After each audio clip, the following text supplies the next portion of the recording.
Welcome to the Deep Dive. Today, we have undertaken, well, our most ambitious mission yet, mapping the entire landscape of human civilization. Yeah. We're not just reciting names and dates. We are tracking the fundamental shifts, the core drivers, and the recurring, sometimes terrifying patterns that define human history.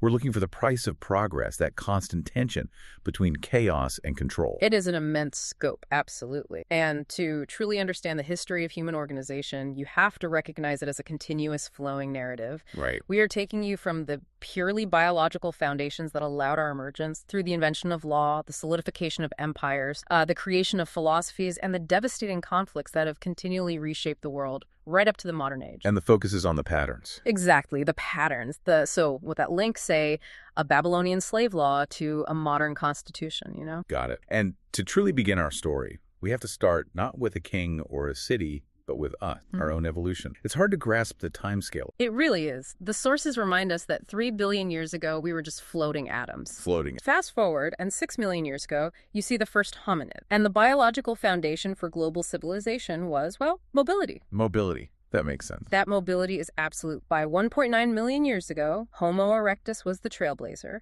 the first species to leave the African cradle. They moved across Asia into Europe, equipped with brains significantly larger than their predecessors. And then came Homo sapiens. Then, of course, came Homo sapiens and our eventual global dominance. But that dominance wasn't achieved through, say, superior hunting skills alone. It was enabled by a radical choice. A choice we almost universally define as advancement, but which, when you actually look at the archaeological record, came with a serious, measurable physical cost. You're talking about the agricultural revolution. Indeed. We arrive at the first great trade-off, trading evolutionary fitness and freedom for stability and population density. Okay, let's unpack this monumental shift. We land in Mesopotamia, in the heart of the Fertile Crescent, about 4000 BCE. We are in the city of Uruk, nestled between the Tigris and Euphrates rivers, one of the first truly large settlements. Right. This is where population stopped following game and seasonal plants and really committed to harvesting cereal grains, wheat and barley. And that commitment required immense physical sacrifice. It's important to understand the labor involved here.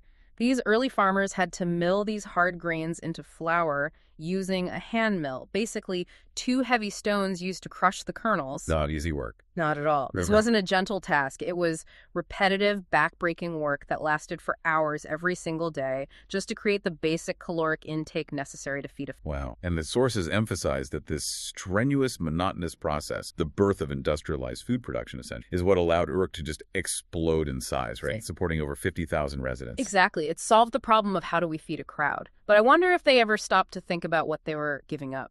They were giving up their physical prime. This is where the biological insight comes in, isn't it? Absolutely. The skeletal remains from the hunter-gatherer era show people who were robust, mobile, and frankly, quite healthy. The super athletes of the past, you could say. Super athletes. But the moment they committed to the farm, that changed dramatically. And what's fascinating here is the physical evidence of this trade-off. We see that the average height of men in these agricultural settlements drastically shrunk. Drastically. From about 5'9" down to 5'3". That's huge. And women's height decreased too, from 5'3" to just 5 feet. They became physically smaller, less robust, and entirely landlocked to their fields. Landlocked. That's a good way to put it. It's striking, isn't it? The price of civilization was literally measurable in inches. They traded freedom and, importantly, nutritional diversity, the wide range of foods a hunter-gatherer consumed, for caloric stability and population density. So basically carbs over variety. Pretty much. They became dependent on these cereal grains, which, while reliable, lacked the complex nutrition of a varied diet. And you see the results: widespread dental issues, other deficiency diseases that archaeologists observe in early farming. So stability was one, but at a huge physical cost. As Uruk, which was briefly ruled by the legendary Gilgamesh, struggled with these big existential questions, other civilizations focused their energy on different aspects of order. Right. Contrast Uruk with the Indus Valley civilization, thriving over in modern-day Pakistan from about 300 to 1300. While many early civilizations focused on the heavens or conquest, the Indus Valley prioritized, well, public health. Public health? How so? Their most notable innovation was a highly advanced toilet system. We're talking carefully engineered seats and chutes connected to covered underground drains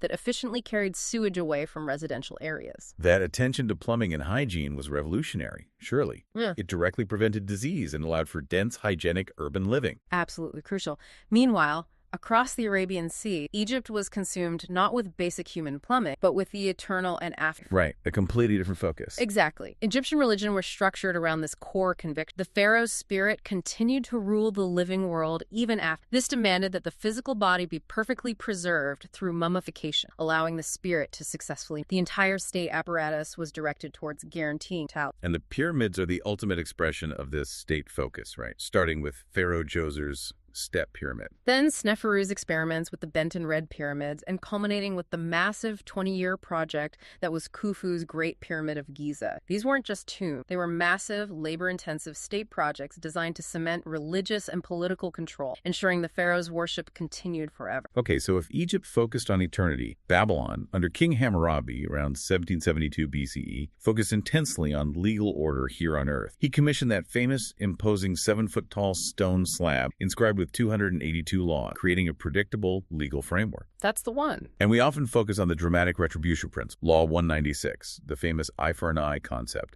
It was a principle of equal damage, but that equality vanished the moment class was involved, didn't it? Oh, completely. This is a crucial insight into ancient governance. Hammurabi's code offered zero illusion of equality. While damaging a noble's eye was equal to losing your own, look at Law 199. What does that say? It stated that destroying the eye or breaking the bone of a slave only required the offender to pay 1/2 his price. The law literally calculated the value of life based on social standing. There was no ambiguity. It is jarring to read that calculation. The value of a bone reduced to a price tag. It reveals how fundamentally different their concept of human value was, but also how crucial a rigid, enforceable class system was to maintaining Babylonian power and order. Absolutely. It was baked into the... That concept of rigidly structured power brings us back to Egypt then. The mechanism for organizing hundreds of thousands of people to build those pyramids was the social pyramid. Exactly. Let's break it down. Visualize. At the immense, struggling base, you have the peasants and slaves. These were the bulk of the population, responsible for all manual labor, primarily farming the banks of the Nile to ensure the entire civilization was fed. And crucially, during the off-season, when the Nile flooded and farming wasn't possible, they were conscripted into labor gangs to build the pharaoh's monument. They were the literal pyramid builders, ensuring their labor served both life and death. Moving up, you had the artisans, the skilled stonemasons, sculptors, woodworkers who produced the often exuberant art and decoration demanded by the upper classes. Then the merchants. Above them, yes. The merchants facilitated trade, moving valuable commodities like gold, papyrus, linen along the vital artery of the Nile, generating immense wealth for the state and themselves. But perhaps the most powerful group, next to the elite, were the scribes. These masters of hieroglyphics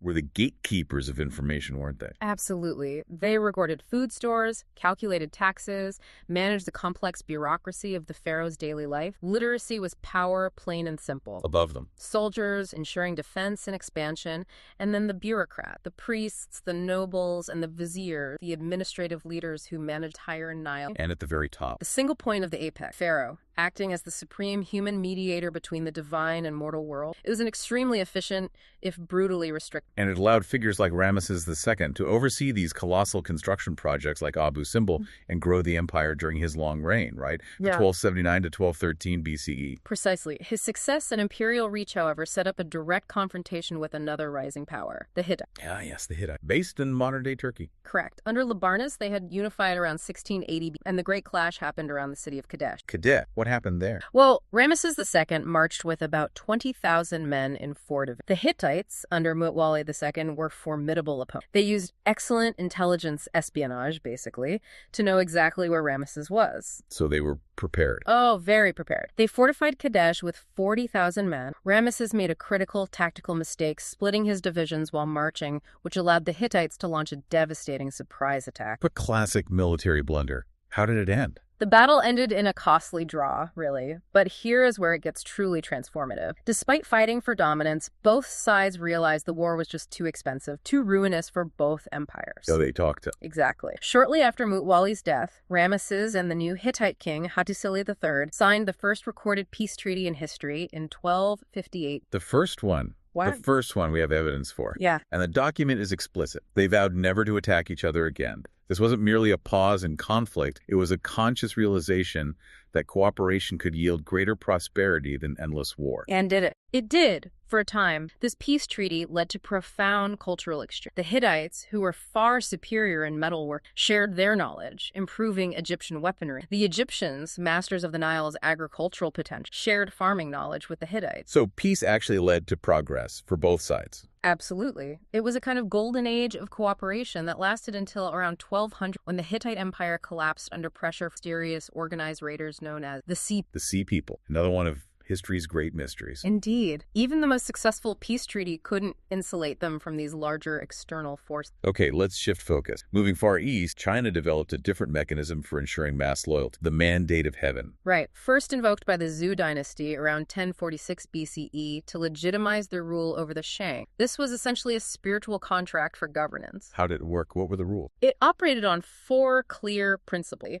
1. Heaven grants the right to rule. 2. There could only be one emperor at a time. 3. The emperor had to be virtuous. And 4, crucially, this right was not permanent. Not permanent? No. If the emperor was unjust or incompetent, heaven would withdraw the mandate. This was typically signaled by catastrophic events like droughts, famines, or floods, which served as justification for the rise of a new dynasty. A neat way to justify rebellion, then. A very effective one. And this spiritual justification anchored a system of feudalism. It operated similarly to later European. The king owned the land, granted it to lords who taxed the peasants who were tied to the land, and all the profit flowed upward. So again, the big question, why did the millions of Chinese peasants tolerate this continuous cycle of labor and upward taxation? Well, the sources point not just to economic necessity, you had to feed a massive empire, but also to the power of philosophy, which provided spiritual comfort and structure. You mean Confucianism and Taoism? Exactly. Confucianism, emerging from the teachings of Confucius, gave society its necessary social order. It was a philosophy focused intensely on hierarchy, respect,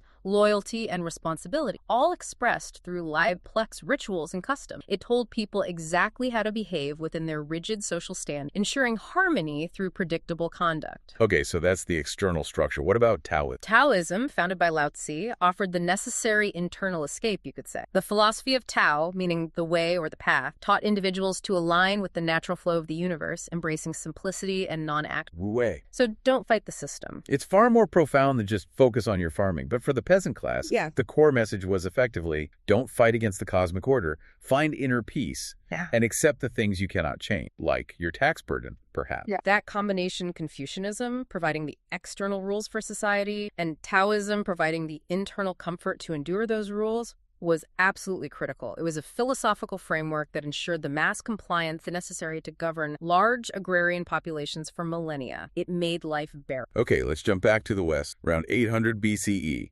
To the Greeks. Their civilization was really defined by geography, wasn't it? The land was mountain, infertile. Highly mountainous, yes. Which meant they couldn't produce enough food locally to support their growing population. This forced them into a constant cycle of importation and, crucially, colonization. Colonization just for food and resources. Largely, yes. Cities like Miletus ended up establishing over 90 colonies, stretching across the Mediterranean and into the Black Sea, often dedicated entirely to revenue and food production to send back home. And this decentralized setup led to radically divergent political experiments among the city-states themselves, like Sparta and Athens. Exactly. You had Sparta, the ultimate militaristic ideal.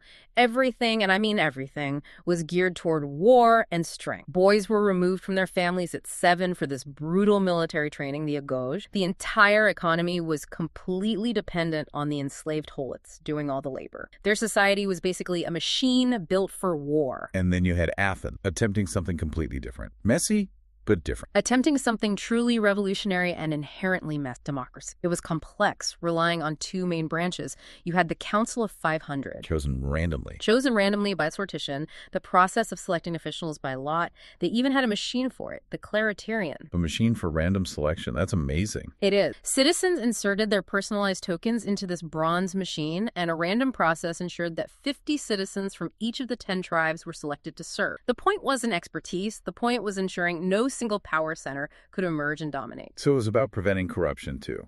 Definitely. They tried to minimize corruption by selecting new presidents every single day, making bribery virtually impossible. Then you had the assembly, where any of the 30,000 plus eligible citizens could show up and vote, often loudly and chaotically. Sounds like fun. Yeah. But this random, chaotic selection process is precisely what horrified the greatest philosopher of the age, Plato. Right. He found democracy inherently barbaric. He famously used the analogy of a ship. You wouldn't let a randomly selected person steer your ship through a storm, would you? No, you'd want the best sailor. Exactly. Yeah. You choose the most skilled sailor who knows the stars, the seasons, the winds. Plato argued that only the philosopher king, a ruler dedicated purely to logic, justice, and wisdom, could end human suffering. It's a powerful idea, but the flaw seems obvious, doesn't it? Every leader thinks they're the philosopher king. That's the problem. Every ambitious, often violent conqueror throughout history, from maybe Yu the Great in China to Alexander, genuinely believed they were the wisest, most rational person to lead. Ambition often wears the mask of philosophy. And this philosophical debate was happening right around the time of the Greco-Persian wars that really set the stage for Western history. Absolutely. It began with Darius the Great's desire to subdue the Greek city, culminating in that first famous victory at Marathon, 490. The Greek hoplites just crushed the invading Persian force. That's where the Marathon run comes. Pheidippides running back to Athens. The original 26.2 mile. Then Darius's son, Xerxes the Morse, sought revenge. He did, bringing a massive invasion force, maybe over 100,000 men, probably. This leads to the heroic stand at Thermopylae in 480, led by Leonidas. Just 7,000 Greeks holding that narrow path, buying crucial time for Athens to evacuate and prepare their... And the navy was key. It was decisive. The tide truly turned at the naval battle of Salamis. The Athenian general Themistocles cleverly lured the superior Persian fleet into the narrow strait, neutralizing their size advantage. And the end. The war concluded decisively at Plataea in 479 BCE, when around 30 united Greek city-states finally ended the Persian threat on land, securing Greek dominance. That victory ushered in the Golden Age, right? The Parthenon. Theater. Yes, period of relative peace and incredible prosperity that gave us the Parthenon, the great theatrical works of Sophocles, Aristophanes. But the Greeks, having unified against an external enemy, almost immediately turned on classic path. The Golden Age was ruined by the Peloponnesian War, Athens versus Sparta. A massive, devastating civil conflict between the Athenian and Spartan. And the decisive moment, the real turning point, was Athens' incredibly hubristic Sicilian expedition, an attempt to conquer the powerful city of... Why was it so disastrous? The campaign was just doomed from the start, really. After the recall of their best naval commander, Alcibiades, on trumped-up charges, the Athenian forces suffered immensely from lack. Then Spartan reinforcements arrived. And Athens lost. The massive Athenian fleet was cornered in the harbor and utterly destroyed. This loss crippled Athens. And although Sparta eventually won the war, both major Greek powers were so fundamentally weakened that they were ripe for conquest. By a new power to the north? Yeah. Macedon. Exactly. Enter Alexander the Great, tutored by Aristotle himself, the man who formalized logic and the science. Alexander had an unparalleled education for conquest. By age 20, he was ready to rule, and he ruled brutally. Brutally from the start. Oh, yes. Alexander's first major action was a clear state. When the city of Thebes revolted against Macedonian rule, he marched his army 240 miles in just 2 weeks, besieged the city, razed it entirely to the ground,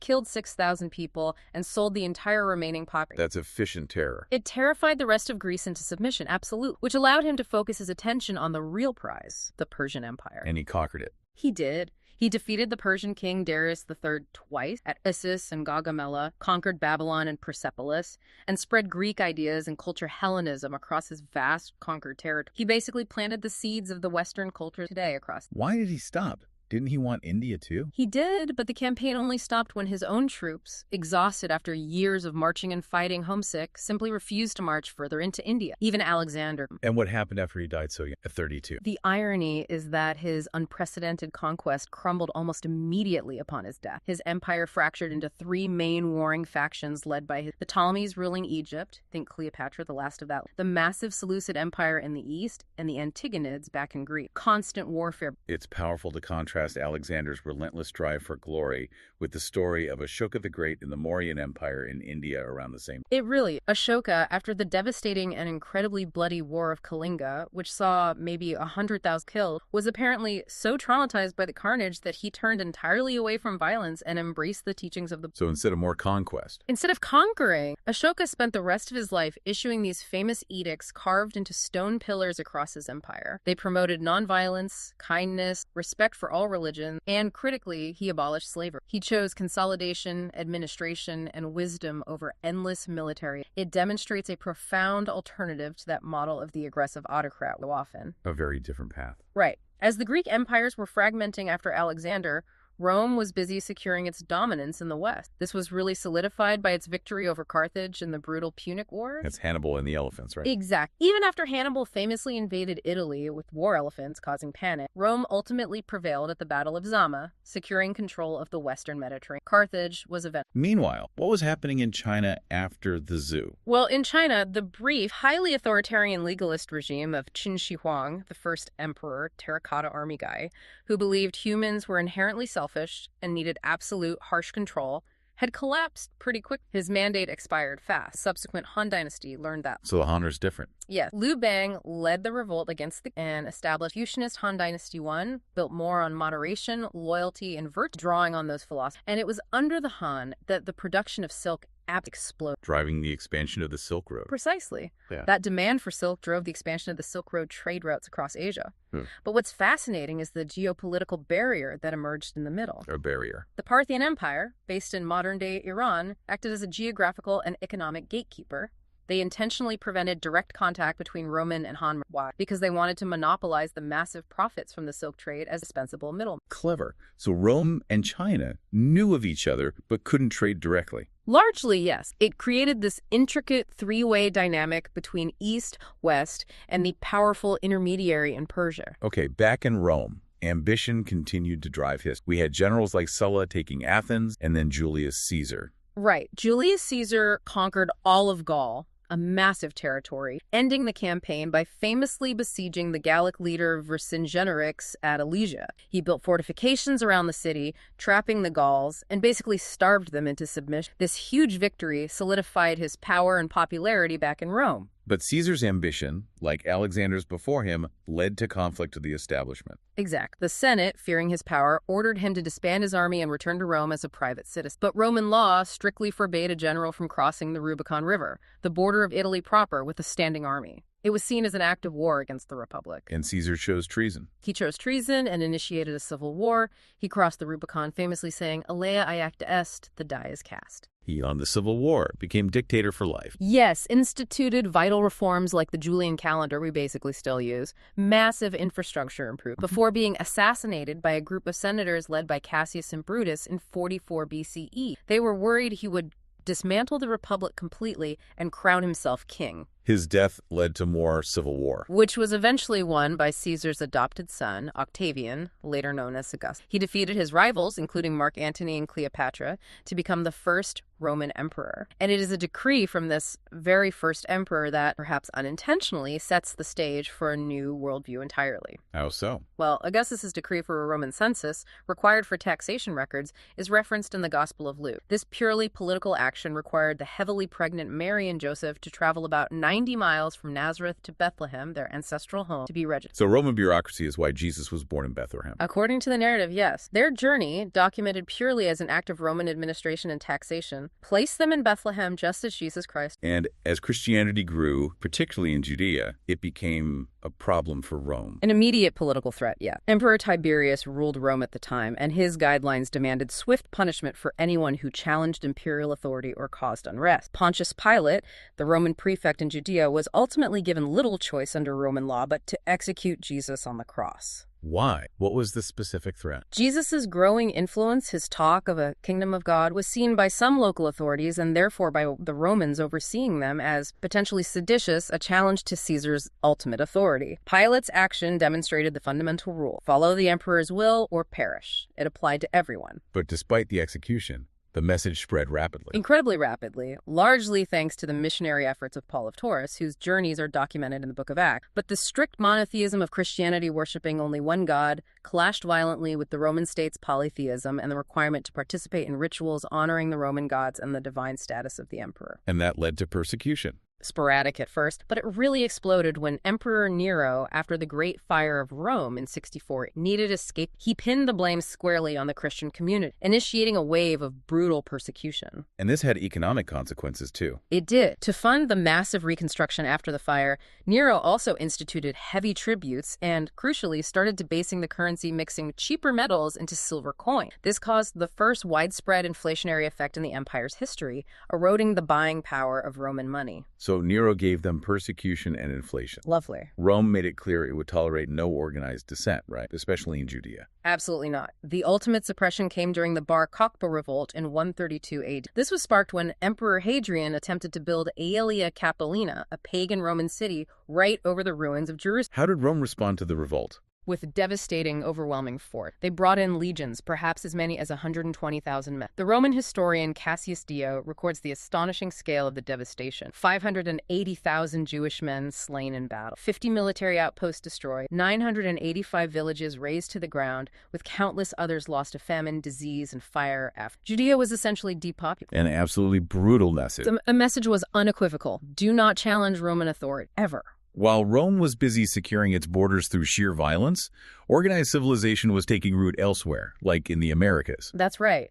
The Zapotec capital, Monte Alban in modern Mexico, was founded around 100 AD and served as one of the first major examples of complex urban planning in the Americas. It used a sophisticated grid pattern, had specialized districts, and remained a major center for nearly 1,000. But Rome itself, the empire, had just become too vast to manage effectively. Exactly. Emperor Diocletian recognized this around the late 3rd century. He saw it was an impossible task for one man to manage such a territory, so he divided the empire into 4. The tetrarchy governed by 2 senior emperors, Augusti, and 2 junior emperors. A logistical solution. It was an ambitious logistical solution, yes, but ultimately it failed due to the inescapable human ambition. The Caesars wanted to be Augusti. The Augusti distrusted each other. It led to infighting, chaos, and eventually a power vacuum when Diocletian and his co-Augustus, Maximian, acted tired. And that vacuum was filled by Constantine the Great. Correct. In 312 AD, before the crucial battle of the Milvian Bridge against his rival Maxentius, Constantine allegedly saw a vision of the cross in the sky, or the Chi-Rho symbol, hearing the word, "In hoc signo vince," in this sign conquer. And he won the battle. He won decisively. He attributed his victory to the Christian god and subsequently issued the Edict of Milan in 313 AD. This was huge. It granted religious tolerance and safety to Christians throughout the empire and ordered the restoration of their property. So, the end of persecution. Officially, yes. Constantine then went on to unify the entire empire under his sole rule by defeating the Eastern Emperor, Lysias, in 324 AD. He renamed the ancient city of Byzantium to Constantinople, making it his new capital, New Rome. And he formalized Christian doctrine. He played a key role. He presided over the First Council of Nicaea in 325 AD, which brought bishops together to hash out key theological issues and establish the Nicene Creed, a foundational statement of Christian belief still used today. The spiritual tide of the Roman Empire had irreversibly turned. Okay, so Constantine unified the empire and embraced Christianity. But despite his efforts, the Western Empire was still reeling from continuous pressure on its borders, right? Absolutely. The pressure was immense. Around 370 AD, the Huns burst onto the scene from Central Asia. These were nomadic warriors, masters of horsemanship at a young age. Roman sources described them as barbaric, hard. There were rumors they attacked their own with swords just to condition them against pain. Terrifying. And their advance pushed other groups into Roman territory. Exactly. Their relentless westward push forced entire peoples, like the Germanic Goths, specifically the Visigoths, across the Danube River into Roman territory, initially sanctuary. And then came Theodosius the Great, the last unified Roman leader. Yes, and he made a fateful decision. He split the empire permanently between his 2 sons upon his death in 395 AD. Arcadius got the relatively stable east, and Honorius got the west. Unfortunately, both sons were fairly incapable, especially his weak rule left Western Rome incredible. And the Visigoths, who had been allowed in, became a problem. They did. They initially sought land and fair treatment, but faced resistance and exploit. This led them, under their leader Alaric, to march on Italy and actually sack the city of Rome itself in 410. Sack Rome. That must have been shocking. It was shattering. It was the first time a foreign army had occupied the city of Rome in nearly 800 years. It sent shockwaves across the empire, a sign that the western heartland was no longer inviolable. And the Huns didn't go away. Attila the Hun continued the terror campaign. He ravaged the Balkans and Greece, forcing Constantinople, the Eastern Roman Empire, which was still quite strong, to pay an exorbitant annual tribute of 2,100 pounds of gold just to leave them alone. Wow. Did he ever take Rome? He tried.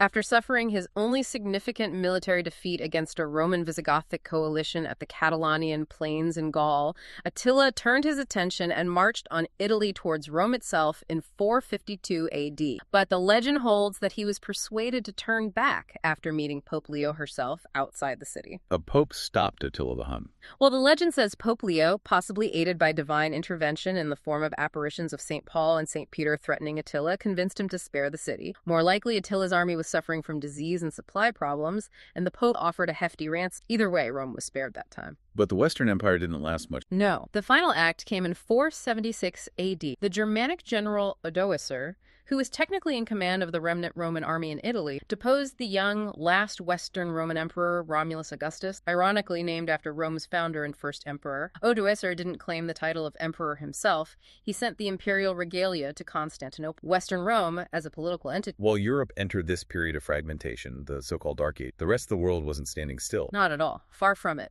In India, the Gupta Empire saw incredible mathematical innovation. Thinkers like Brahmagupta were using 0 as a placeholder in number, and the astronomer Aryabhata accurately calculated the Earth's circumference, proving it was around centuries before it was widely accepted in Europe. He even pioneered the concept of the asymptote in mathematics. Incredible. And then a new spiritual and military force emerged in the Arabian. Right. Muhammad, known in his community for his trustworthiness, Al-Amin, began receiving revelation, the word of God, around 610. After being forced to immigrate from Mecca to Medina, the Hijra, he successfully united the disparate, often warring communities there. He notably defeated his former tribe from Mecca at the pivotal Battle of the Trench, and eventually unified the entire Arabian Peninsula under the banner of Islam before his death, 630. And his successors, the caliphs, continued the expansion. Dramatic. Under the subsequent caliphs, starting with Abu Bakr, the Arab conquests were astonishingly swift and complex. They seized Byzantine Syria, taking key cities like Damascus and Jerusalem.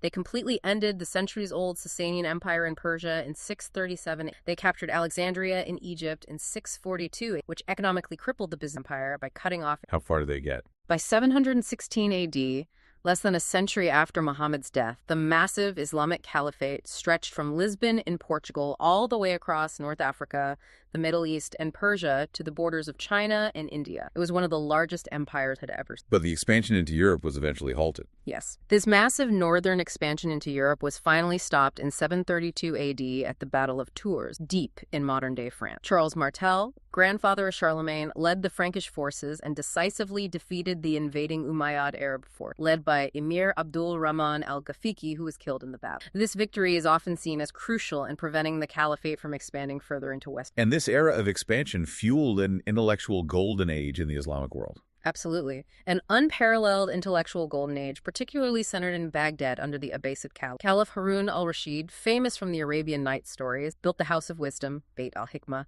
a massive library, translation center, and research institute that became the intellectual hub of the known world. What kind of work was done there? Scholars there diligently translated ancient Greek, Roman, Persian, and Indian works into Arabic, preserving knowledge that had been lost in Europe. But they didn't just translate, they built upon it. They developed algebra in Arabic, advanced chemistry, optics, medicine, sociology, philosophy, and explored complex mathematical concepts like infinity and function. Such a stark contrast with Europe at the time. A huge contrast. Europe was plunging back into chaos, partly thanks to terrifying Viking raids, starting with that brutal attack on the wealthy Lindisfarne Monastery off the coast 790. Constant threat of raids from the sea and rivers forced the remaining powers to try and re-centralize. This led to Charlemagne being crowned Holy Roman Emperor by the Pope in an attempt to revive the West. But Charlemagne's empire didn't last. No, it fractured pretty quickly after his death among his His weak successors were unable to stop the continuous Viking on. This meant local leaders, counts, and dukes had to focus entirely on local defense. And the peasants. The ordinary people, the masses, tired of the constant chaos, insecurity, and raid, willingly, or perhaps out of desperation, traded their remaining freedom for security. They gave up their autonomy and tied themselves to local lords in exchange for protection within castle walls. This initiated the second age of feudalism. So a similar structure to what we saw in China and Egypt, born out of necessity. Very similar structure, yes. The new European feudal pyramid was highly rigid. At the absolute top, claiming spiritual authority over everyone, speaking directly to God, was the Pope. Below him, the secular rulers, kings, then the nobles, dukes, barons, etc., and the knights, the essential warrior class providing the protection. And at the vast bottom, the serf tied to the land, working the soil to feed the entire... Again, that consistent pattern. Stability requires the loss of individual autonomy, the acceptance of hierarchy. And this period of entrenched hierarchy and papal power ushered in the Crusade. Exact. The Crusades became a recurring these religiously motivated military cycles last. The initial spark, or perhaps the justification, was the destruction of the Church of the Holy Sepulchre in Jerusalem by the Fatimid Caliph al-Hakim and later the takeover of Anatolia and the Holy Cities by the Seljuk Turk, who restricted Christian pilgrimage. This led Pope Urban II to call for the liberation of the Holy Land in 1095 at the Council of Clermont, promising spiritual rewards, remission of sin for participation. The First Crusade was actually successful, wasn't it? They captured Jerusalem. Surprisingly, yes, despite being disorganized. They captured Jerusalem in 1099, establishing Crusader state. But the control was precarious and short-lived. In 1187, the brilliant Kurdish Muslim commander Saladin, United Muslim Force, declared holy war, jihad, decisively defeated the Christian armies at the Battle of Hattin, and recaptured Which led to more crusades. Many more. The response was the Third Crusade, the so-called Crusade of Kings, an unprecedented coalition of three of Europe's most powerful monarchs: Emperor Frederick Barbarossa of the Holy Roman Empire, King Philip II of France, and King Richard the Lionheart of... Surely they succeeded. Amazingly, no. Frederick drowned on the way. Philip went home early after arguing with Richard, and while Richard won some battles against Saladin, he ultimately failed to retake Jerusalem. The cycle of failure continued for centuries. All subsequent major crusades, up to the 8th and 9th in the late 13th century, failed to achieve their main objective, often ending spectacularly badly, like when King Louis IX of France was captured in Egypt during the 7th Crusade and later died of dysentery near Tunis during... The Middle East became a graveyard for European ambition and resource. While Europe was locked in this internal strife and external conflict in the Holy Land, the rest of the world experienced the most brutal and largest land conquest in history. The Mongol shockwave, led by Genghis Khan, born Temujin, supposedly clutching a blood clot in his hand, seen as an omen of the ferocity to come. He had some progressive policies, though, didn't he? Mixed with the brutality. He did, intriguingly. He banned the enslavement of fellow Mongols, created a written script for Mongolian, promoted trade, and decreed freedom of religion throughout his empire. But this was coupled with utterly brutal warfare. How brutal. His conquests were staggering in their speed and destructiveness. He destroyed the Tangut kingdom. He besieged and burned Zhongdu, near modern Beijing, the capital of the Jin dynasty in China. He utterly conquered the massive Khwarezmian Empire in Persia and Central Asia after they foolishly provoked him by killing his aunt. His armies were masters of siegecraft and psychological terror, often using captured civilians, unskilled workers, as human shields during their assault fortified. The scale of his legacy. Yeah. It's hard to grasp. It really is. At the time of his death in 1227, the Mongol Empire stretched from the Sea of Japan to the Caspian, the largest contiguous land empire in history, and perhaps the most mind-boggling statistic, reflecting the sheer scale of his conquests and lineage. Genetic studies suggest that around 8% of all men living in a vast swath of Asia today descend directly from Genghis Khan or his close relatives. 8%. That's staggering. The sheer genetic impact of one man's conquest. Unparalleled, swift, brutal, and world-changing. Okay, so as the Mongols were dominating Asia back in England, they were quietly establishing legal checks on monarchical power that would profoundly define the West. That's right. In 1215, the English barons, completely fed up with King John's incompetence, his costly and unsuccessful wars, and his arbitrary demands for money, forced him to sign the Magna Carta, the Great Charter, at Run. And this wasn't just about the barons' rights, was it? Not entirely, though that was their main motivation. But the document granted crucial rights that eventually extended more broadly. Things like the right to a fair trial by one's peers, due process of law, and it established the principle of habeas corpus, the right to challenge unlawful imprisonment before a judge. It was the first formal legal limitation on the absolute power of the English crown. A huge step.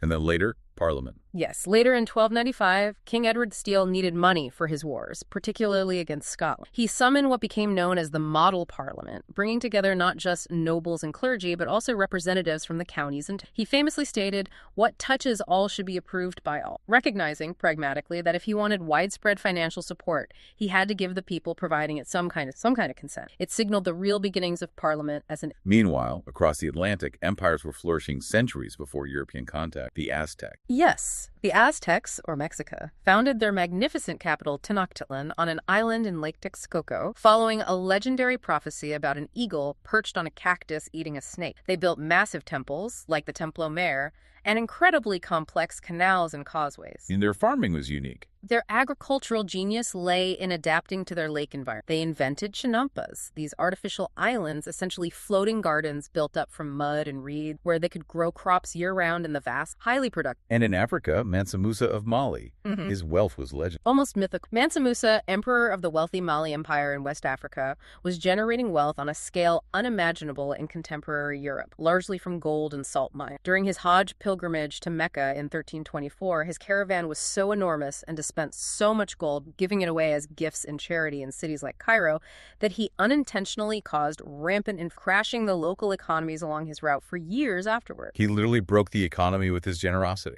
Pretty much. He later used his immense wealth to foster learning, building mosques, and notably the University of Sankore in Timbuktu, which became a major center of Islamic scholarship, housing by some estimates up to 1 million manuscripts. But just as global trade, exploration, and learning seemed to be peaking, the Great Destroyer arrived. The Black Death, the bubonic plague erupting in the mid-14th century, spread rapidly along the newly expanded and interconnected trade routes, particularly silk carried by fleas on rats aboard merchant ships and caravans. It swept across Asia, the Middle East, North Africa, and Europe with terrifying speed. The death toll was unbelievable, wasn't it? Catastrophic. Estimates vary, but it killed somewhere between 75 to 200 million people globally in just a few years. Perhaps a third to a half of Europe's entire population perished. It was utterly devastating. But the economic consequences, they are immense and, strangely, somewhat beneficial for the survivors. In a grim way, yes.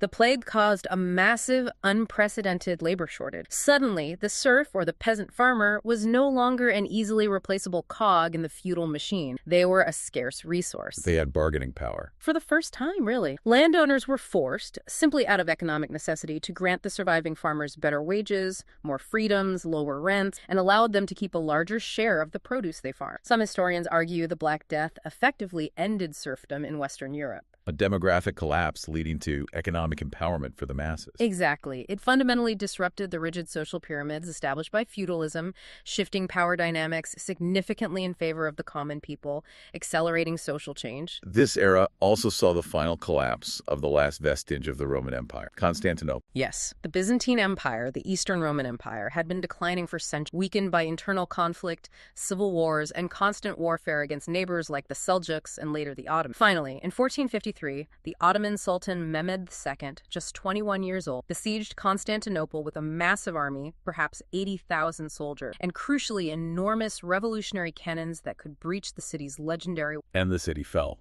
After a 53-day siege, the city fell. The last Byzantine emperor, Constantine Decennius from Paleolog, died fighting on. This event, as our sources mark it, symbolically erased all traces back to the empire of Caesar, ending a continuous line of Roman emperors stretching back for years. It was a major psychological blow to Europe and opened the way for Ottoman dominance in the Eastern Mediterranean. Soon after that, the Age of Discovery began in earnest with Columbus. Right. Columbus, sponsored by Spain, landed in the Bahamas in 1492, believing he'd reached the... What followed was rapid European exploration and conquest, particularly by the Spanish. Hernán Cortés conquered the Aztec Empire. Who initially thought the Spanish were gods, or emissaries? Yes. The Aztec Emperor Moctezuma II apparently thought Cortés might be the returning god Quetzalcoatl, which initially played into the Spaniards' hands. That belief, combined with Spanish steel weapons, horses, which the internal divisions within the Aztec Empire, and crucially, disease, led to their downfall. Shortly after, Francisco Pizarro conquered the Inca Empire in South America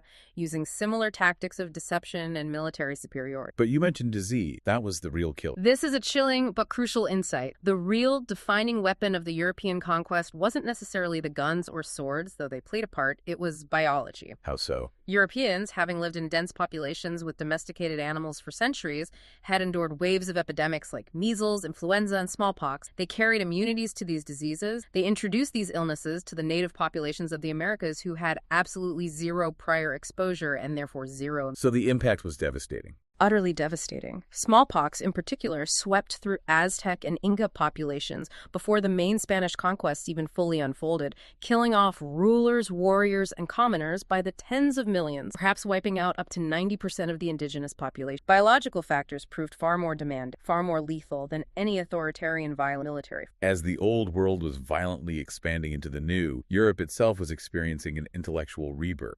Yes, a rebirth of interest in classical Greek and Roman art, literature, and philosophy starting in Italy. This movement produced artistic geniuses like Leonardo da Vinci, whose Mona Lisa was not just art, but a study in optics and human anatomy, and Michelangelo, sculpting the magnificent David and painting the Sistine Chapel scene. And politically, this era gave us Machiavelli. Yes, Niccolò Machiavelli. His 1532 treatise, The Prince, written based on his observations of ruthless Italian politics, offered a brutally pragmatic, unvarnished look at how power is actually acquired and his famous advice. It is much safer to be feared than loved if one cannot be both. It perfectly summarizes that recurring pattern of control we've tracked all the way from Hammurabi Mongols. Fear, he argued, is the most reliable currency of political power, the most effective way to ensure subjects, the farmers, submit to taxation, and the rulers. That kind of cynical, fear-based control was challenged by a spiritual reform, Martin. Right. Martin Luther, a German monk and theologian, inadvertently launched the Protestant Reformation. He was deeply troubled by the corruption within the Catholic, specifically the practice of selling indulgence certificates supposed reducing time purgatory after death. He just wanted reform initially. Yes, he nailed his 95 arguments against indulgences to the church door in Wittenberg, hoping to spark Act 8. But thanks to the new technology of the printing press, his ideas spread like wildfire across Europe, fracturing the unified spiritual authority of the Western Church and leading to centuries of religious conflict. Meanwhile, in Russia, Ivan the Terrible was living up to his name. Oh, definitely. Ivan the Fifth truly earned his moniker Grozny, which means formidable or awe-inspiring, but translates commonly as terrible. He initially oversaw significant expansion of the Russian state and commissioned iconic architecture like St. Basil's Cathedral in Moscow, but later in his reign, he descended into extreme paranoia and brutal violence, launching the Oprik, a terrifying campaign of repression by his secret against the boyar, resulting in thousands of consolidating autocratic power. Terror. These religious and political conflicts seemed to converge in the 30 Years' War. They absolutely did. The devastating 30 Years' War, 1680, began largely as a conflict Protestant and Catholic state, Holy Roman Empire, but it spiraled into a massive geopolitical struggle involving most major European powers. It was incredible. And the outcome.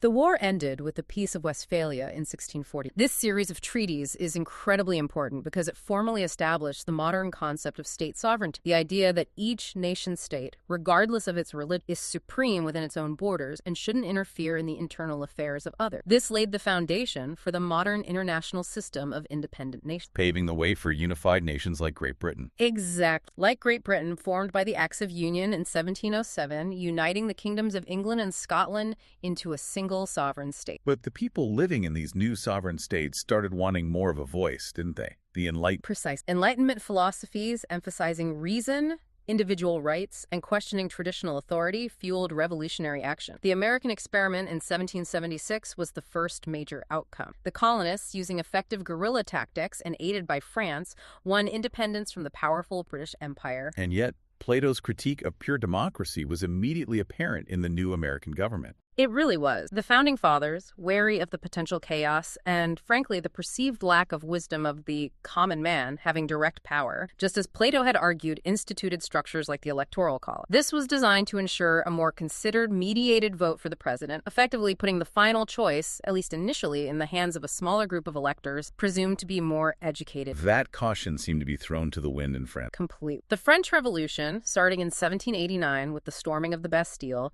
aimed for a much more radical transformation, liberty, equality, fraternity, but it quickly devolved into extreme violence during the Reign of Terror under Maximilien Robespierre and the Committee of Public Mass executions. Mass executions by guillotine of anyone deemed an enemy of the revolution, including King Louis XVI and Marie Antoinette, nobles, clergy, and eventually even revolutionary leaders themselves. This attempt at establishing a republic based on pure virtue, as Robespierre saw it, quickly resulted in tyranny and chaos, collapsing into the short-lived, ineffective Directory government. And that weakness was seized by Napoleon. By the ultimate military and political opportunist of the era, Napoleon Bonaparte. A brilliant general, he overthrew the Directory in a coup in 1799, eventually crowned himself emperor, and conquered much of Europe, his ambition clearly mirroring Alexander. But like Alexander's empire, his didn't last. No. Like so many ambitious conquerors before him, he overreached. His disastrous invasion of Russia in 1812, where the harsh winter and Russian scorched earth tactics destroyed his grand army,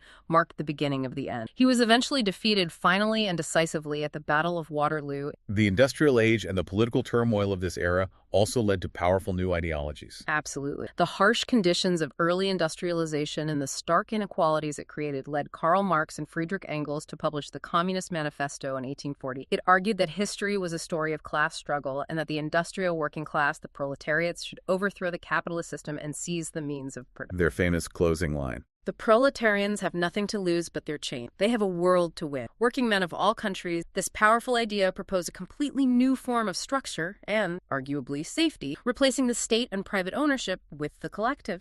All these cycles of ambition, new structures, conflicting ideologies, they finally seem to converge into the ultimate climax of human conflict in the 20th century. World War I, sparked by the assassination of Archduke Franz Ferdinand in Sarajevo in 1914, unleashing a complex web of alliances and industrial-scale warfare. And then after a brief, unstable World War, and when we look at figures like Adolf Hitler, we see the pattern repeat. We see the pattern repeat with terrifying clarity. Hitler, like earlier empire builders, Alexander, Caesar, Genghis Khan, Napoleon, even even figures like Suleiman the Magnificent perhaps sought a dominant ideological cure, and he genuinely believed, or at least professed to believe, that his warped ideas were the wisest, most logical path, justifying the pursuit of that empire at any cost. And the result? The same result that ambition untethered from morality always leads to: unprecedented destruction, genocide, and global conflict on a scale never before. The philosopher King critique, realized in its horrific form. The post-war world was then defined by new technological shifts and a new kind of conflict. Exactly. Alan Turing's foundational work on computation during WWII heralded an era of rapid technological revolution, leading to computers, globalization, and the digital age we live in now. But immediately after WWII, this led directly into the geopolitical struggle of a tense ideological standoff between the U.S.-led West and the Soviet Union-led East, fought through proxy wars,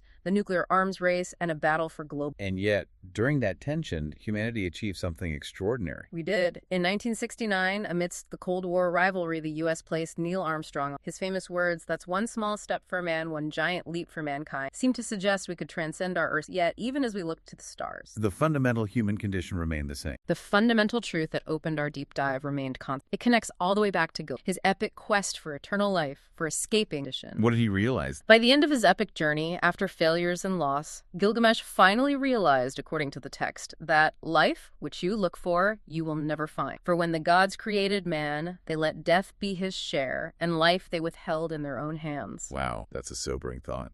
It's the perfect summary, isn't it, of this entire vast history. Human civilization is this incomplete, continually written, often bloody book. Humans ultimately will always die. Empires, no matter how powerful, will always rise and eventually fall.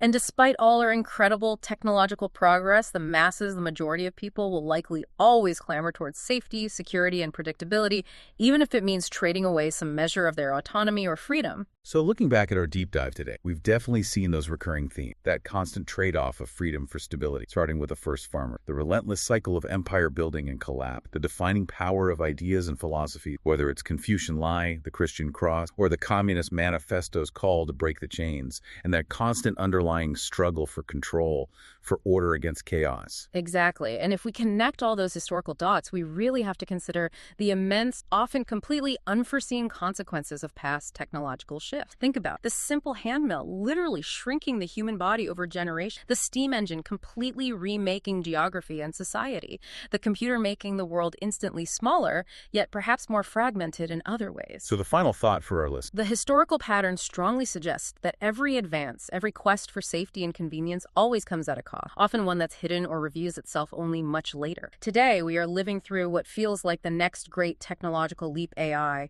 genetic engineering, constant connectivity. What's the hidden cost this time? That's the question for you to ponder. What might be the unforeseen physical, societal, or even psychological cost of this current technological revolution we're embracing so rapidly? What freedoms, what aspects of our humanity are we perhaps trading away right now for the promise of a safer, more efficient, more predictable future? Something to think about until our next deep dive.